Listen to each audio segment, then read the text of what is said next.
예, 반갑습니다. 저는 인천교구에서 청소년 자립관을 이렇게 자립관에서 사목하고 있는 송원섭 베드로 신부입니다.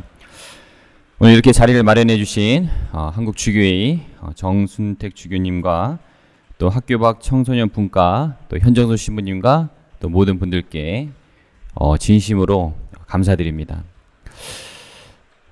제가 이쪽 재단에 와서 현재 인천교구 가톨릭 아동 청소년 재단에 와서 현재 이 특수 사목을 9년째 지금 진행을 좀 하고 있습니다. 이제 많은 신자분들이 묻습니다. 신부님, 신부 왜 이렇게 오랫동안 이렇게 사목을 이렇게 하세요? 9년 동안. 예. 근데 이제 저도 이제 현장 이야기를 좀 말씀드리거든요. 앞에 신부님과 또 수녀님께서 말씀하셨듯이 현장에 있다 보니까 현장 상황은 굉장히 어려움이 많은 청소년들, 굉장히 좀 과제들이 많은 상황들이 굉장히 많습니다.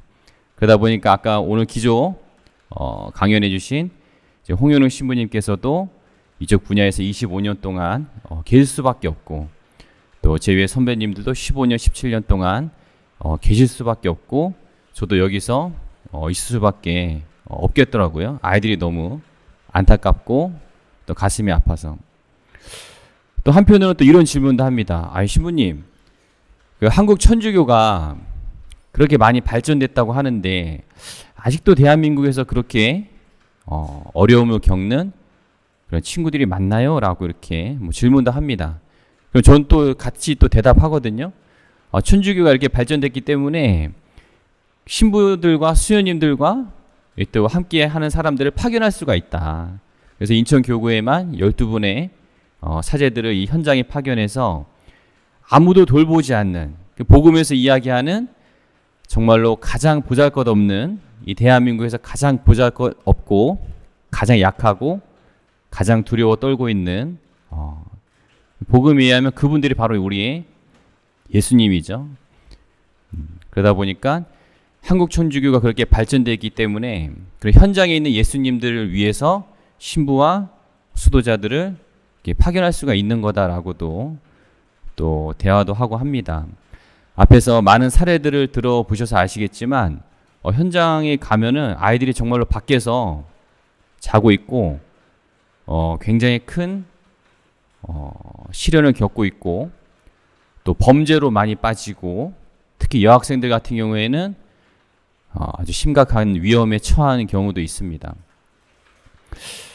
또 한편으로는 저희 인천교구는 젊은 신부들이 돌아가면서 그 인천 수감소에서 이제 수감자들 대상으로 종교 활동을 하고 또 상담도 하고 진행합니다. 그럼 이제 의문이 드는 거예요. 저도 한번 가보니까 20대 청년들이 굉장히 많은 거예요. 또 30대도 많고 너무나 안타깝더라고요. 기도도 되게 열심히 배우고, 또 어떤 수감자는 저보고 신부님, 저 교도소를 밖에 나가는 게 두렵대요. 다시 자기가 그런 어떤 유혹에 빠져서 나쁜 범죄를 또 저지를까봐 여기서 천주교를 알고 그 신앙을 깨닫는 게 자기한테 너무 보물이다, 나가는 게 두렵습니다 라고까지 이야기하고 그러는데, 제가 너무 안타까우면서도 의문이 드는 거예요. 도대체 이 수감자들은 언제부터 이런 인생으로 될 수밖에 없었을까라고 해서 그 수감자 관련된 법무부 직원분들께 물어보면서 그분들의 어떤 과거 성장 환경이라든지 알아보니까 다 청소년기, 다 이 가정 해체, 또 가정에서의 학대와 폭력과 방치에서 비롯돼 가지고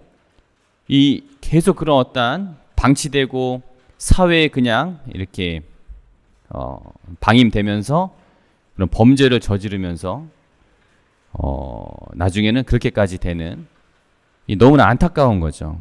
예. 그러다 보니까 저희 재단에서도 계속 그런 거를 미리 사전에 우리가 미리 예방을 해야 된다. 우리가 미리 발굴하고, 그런 고위험군에 있는 청소년들을 미리 발굴하고, 나라에서 못하기 때문에 신부 수녀들이라도 나가가지고 걔를 데리고 어떻게든지 구해내야 된다. 그게 바로 우리 교회에 주어진 사명이다라고 어떤 그러한 깊은 소명감을 가지고 이렇게 일을 하고 있습니다. 저는 이제 청소년 자립 지원관이고요. 우리 신부님과 수녀님 앞에서 말씀하신 것처럼 일반 거리에서 아이들을 발굴해 옵니다. 아파트 주택에서 자는 아이들, 계단에서 자는 아이들, 찜질방 PC방에서 자는 아이들, 또 이제 길거리에서 어디 공원 벤치에서 있는 애들을 신부님이 새벽 1시, 아까 전에도 새벽 1시에 나가서 얘들아 너네 배고프지 않니?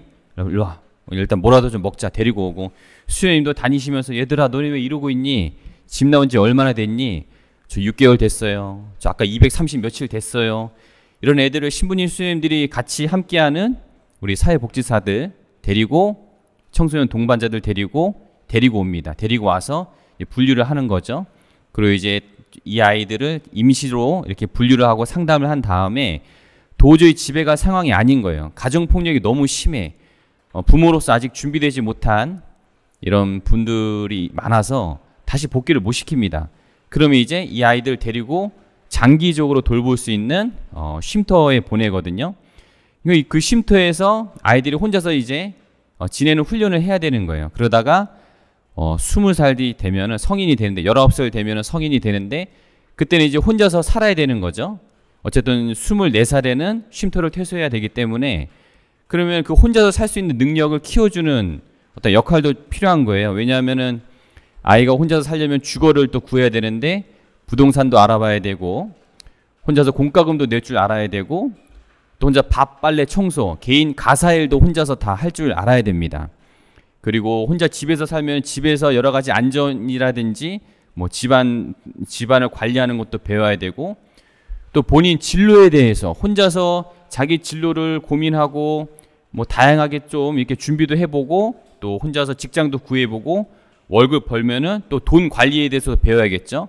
월급을 달마다 얼마씩 모아가지고 내가 월세는 얼마 내니까 그런 어떤 경제 교육, 한 달에 내가 통신비 얼마 내고 뭐 얼마 내고 이런 걸 다 배우고, 그리고 주변 지역에서도 자기가 사는 지역에 대해서 이해를 해야 되고, 그 외 여러 가지를 19살짜리가 혼자서 다 알아보고, 노동법도 알아야 되고 부동산도 알아봐야 되는데, 그러지 못하다 보니까 사기를 많이 당하게 되거나 피해를 입게 되거나 그런 경우들이 너무 많은 거죠.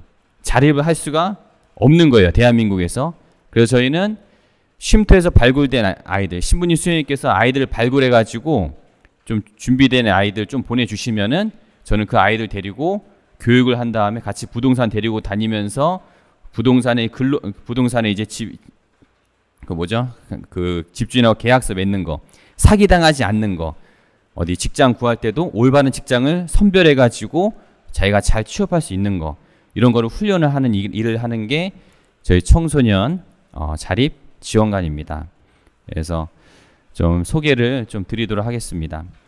아까 전에 홍현웅 신부님께서 저희 가톨릭 아동 청소년 재단에 대해서 말씀해 주셨고요. 저희는 현재 청소년 보호 복지 영역 7개 기관, 상담 복지 영역 8개 기관, 또 활동 영역 지금 이제 2군데는 지금은 저희가 안 맡아서 3개 기관을 이렇게 운영을 하고 있습니다. 그러니까 지자체에서도 이제 저희 가톨릭 쪽으로 좀 많이 좀 의뢰를 하려고 합니다. 사실 저희 신부들은 좀 부담이 되거든요.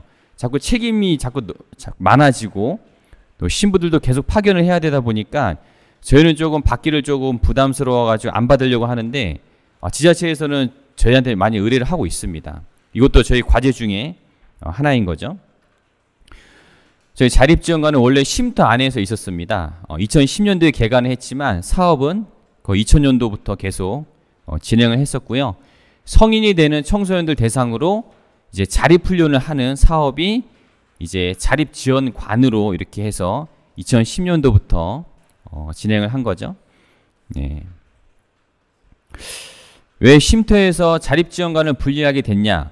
쉼터에서 아까 말씀하신 대로 아이들이 같이 단체 생활을 하게 되는데, 그 미성년 청소년이 있고 또 성년 청소년이 있어요. 성인의 지위에 있는 청소년이 있어요.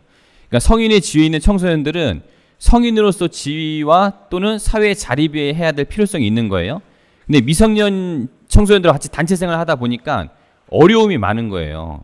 그러니까 아이들이 이제 막 형들하고 친하다 보니까 또 아이들이 비행에도 좀 쉽게 접목하다 보니까 뭐 술, 담배 문제라든지 또 성인의 지위에 있는 청소년들은 외출 외박에 대한 어떤 여러 가지 문제라든지 뭐 여러 가지가 굉장히 많습니다. 그래서 분리를 해서 우리가 사례 관리를 해야겠다 해서 자립에 대한 좀 더 중점적인 사업을 하게 돼서 자립지원관이 이렇게 시작이 된 거죠. 자, 가출 청소년 앞에서 많이 말씀하셨기 때문에 간단하게만 말씀드리면 현재 남자 청소년 6만 명, 여자 청소년 5만 명인데 이게 조금 잘못된 오타가 난 게 지금 청소년 범죄자라고 하긴 좀 그렇고 청소년인들인데 소년원에 가 있는 청소년들이 지금 6만 6천 명이고 또 전체 가출 청소년이 약 5만여 명이다라고 경찰 통계 추산을 하고 있습니다. 현장 전문가들은 약 한 2배 정도를 좀 봐야겠다라고도 이야기를 합니다. 가출하게 되는 원인, 가정 밖으로 몰리게 되는 원인은 아까 제가 말씀하신 대로 가정폭력과 학대와 방치와 방임, 어떤 부모와의 문제가 굉장히 큽니다.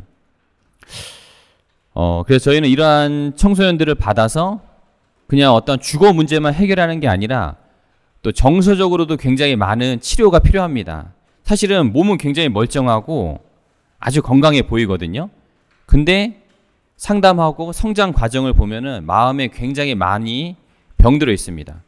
네. 굉장히 마음에 미움과 분노가 많이 쌓여 있고 정서적으로도 굉장히 불안정하고 감정 조절을 잘 못하고 또 쉽게 우울해지고 자존감이 굉장히 많이 낮아져 있고 또 분노 조절을 못합니다. 화를 나면은 어떻게 할 수 없어가지고 나중에는 자기 몸에다가도 분노를 막 이렇게 표현하는 저도 이제 그런 장면을 현장에서 보면서 이 아이들이 마음을 먼저 고치는 일에 가장 관심을 가져야겠다 해서 무조건 오면은 성장 환경부터 쫙 한번 본 다음에 전문 기관, 마음을 고치는 전문 기관들 계속 데리고 다니면서 상담도 계속 하면서 그 중점적으로 사례 관리를 지금 하고 있죠. 그래서 동기부여해주고 자립에 대한 의욕을 좀 고취시켜주고 정서적으로도 자기가 충분히 사랑받을 가치가 있다라는 거를 조금 심어주기 위해서 최선을 다해서 사실 그것만 해결되면은 나머지 외적인 것들은 자연적으로 해결이 되더라고요. 마음의 병만 해결되면은 자기가 알아서 직장을 구하기도 하고 자기가 알아서 열심히 저금도 합니다. 집에 가서 집 정리, 밥 이런 거 교육 안 해도 혼자서 다 합니다. 하지만 마음이 병들면은 아무리 외적인 교육을 해도 나아지지 않는 모습을 보면서 저희는 이 아이의 성장 환경 과정에서 생기게 된 트라우마와 병을 고치는데 굉장히 집중을 하고 있습니다. 여러 가지 사회 심리학적 연구 보고서를 봐도 아이들이 우울과 불안, 충동적 특징이 굉장히 크다. 정신과적 문제, 행동장애, 우울장애, 외상후 스트레스 장애, 정신분열증, 조울증. 그 10대부터 그 어린 아이들이 이런 고통을 겪고 있는, 이거 사실 성인들도 굉장히 괴로운 고통이거든요. 그 어린 아이들이 이 고통을 가지고 어떻게든지 살려고 하고 있습니다. 예, 그 모습만 봐도 저도 한편으로는 그냥 기특한 거예요. 아이들 그래도 노력은 하고 있구나라는 모습만 봐도. 예, 그래서 그런 것도 제가 좀 많이 체험을 좀 하고 있고요. 가족이 오히려 해가 됩니다. 저희 자립관 같은 경우에는 보육원에서 온 애들이 있고, 보육원에서 19살 돼서 자립하려고 온 애들이 있고, 이제 가정에서 굉장히 어려움을 겪고 온 애들이 있습니다. 그러면 오히려 자기들끼리 이야기를 합니다. 그 애들이 아예 처음부터 부모가 없던 애들이 그 친구들한테 부모는 어떤 존재에 듣다 보니까 차라리 자기네는 그동안 부모가 없는 게 불행인 줄 알았는데 얘네들하고 같이 있다 보니까 부모가 없는 게 자기한테 행복이었을지도 모르겠구나까지 생각할 정도로 원 가족이 아주 부정적인 영향을 끼치고 있습니다. 그러다 보니까 심리적으로 무의식적으로 분노와 부정적인 감정이 항상 바탕으로 이루어져 있다. 그러다 보니까 아이들이 학교생활 제대로 할 수 있을까요? 정상적인 인간관계, 친구 관계가 안 되죠. 대부분 다 근신, 정학, 퇴학. 학교 선생님들은 그런 성장 과정과 환경과 마음까지 볼 수 있는 여력은 없으시겠죠, 물론. 그러다 보니까 이렇게 학교에서 자연스럽게 떨어질 수밖에 없죠. 그래서 가정박이 학교 밖으로 학교 밖으로 이어질 수밖에 없습니다. 그래서 저희가 가정박과 학교박을 같이 이렇게 쓰고 있는 거죠. 그래서 저희는 그러한 취약 청소년들, 위기 청소년들에게 전체적으로 균형적으로 안정적인 성장을 위해서 나라에도 굉장히 많이 제안을 합니다. 나라에 가서도 정치인들 만나고 공무원들 만나서 대한민국이 선진국이라고 하는데 이 선진국 맞습니까 이게? 이런 선진국인 대한민국에서 뭐 맨날 뭐 수입 많이 해가지고 또 기업들이 뭐 매 해마다 아주 그 실적을 많이 쌓다 이런 것만 뉴스에서 나오는데 현실을 보면은 가정들이 다 무너지고 있고 아이들이 고통받고 있고 그러고 있는데 선진국이 맞습니까? 라고 하면서 정책 제안을 계속 하고 있는 거죠. 이러한 청소년들 대상을 위해서. 네. 저희는 그래서 아까 말씀드린 대로 주거와 자립교육과 사례관리, 또 의료와 정서, 또 24세 되면 퇴소해야 되거든요. 그 24세 이후로는 아무도 돌볼 수가 없는 거예요. 근데 24세로도 자립이 충분히 준비되지가 않습니다. 대한민국에서. 일반 건강한 가정이 있는 집안에서도 청소년 청년들이 30살, 30 중반 돼도 자립을 못하고 있는 게 지금 대한민국 현실인데 이 가정이 없는 불안한 이 청소년들 보고 24살에 자립을 하라고 하니 할 수가 없죠. 그래서 저희는 24살 퇴소시킨 후에도 사후관리란 체계 안에서 잘 자립하고 있는지 아닌지를 같이 돌보고 있습니다. 지금 현재 33명, 여자 아이들 13명, 남자아이들 18명 이렇게 진행하고 있고요. 저희 자립관에서 훈련 받습니다. 먼저 오면 자립관에서 밥, 빨래, 청소 훈련을 받습니다. 그리고 너 이제 준비됐지? 혼자 살아볼래? 하고 월세를 한번 내보내요. 원룸이나 고시원 같은데 월세에서 7개월 정도를 잘 지낼 수 있는지. 그럼 7개월 정도 잘 지낼 수 있으면은 저희가 그 주거 취약계층을 위한 주거 정책이 있습니다. 거기에 저희가 신청서 서류 작업을 다 해줍니다. 그러면은 7개월 정도 지나고 심사가 지나면 웬만하면 심사를 다 통과시켜 다 이렇게 통과가 돼가지고 그럼 이제 월세 한 10만 원에 이런 집이 나옵니다. 사진 보세요. 이게 완전 풀옵션에 굉장히 깨끗한 집이거든요.